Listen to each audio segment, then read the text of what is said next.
শরৎ বাবু, খোলা চিঠি দিলাম তোমার কাছে। তোমার গোপুর মহেশ এখন কোথায় কেমন আছে তুমি জানো না। হারিয়ে গেছে কোথায় কখন তোমার আমিনা। শরৎ বাবু, এ চিঠি পাবে কিনা জানি না। আমি এ চিঠি পাবে কিনা জানি না। শরৎ বাবু, খোলা চিঠি দিলাম তোমার কাছে।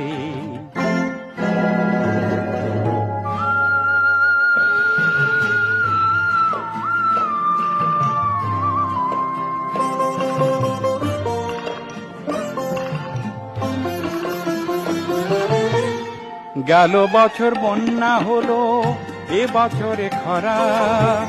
ক্ষেতের ফসল ভাসিয়ে নিল, মাঠ শুকিয়ে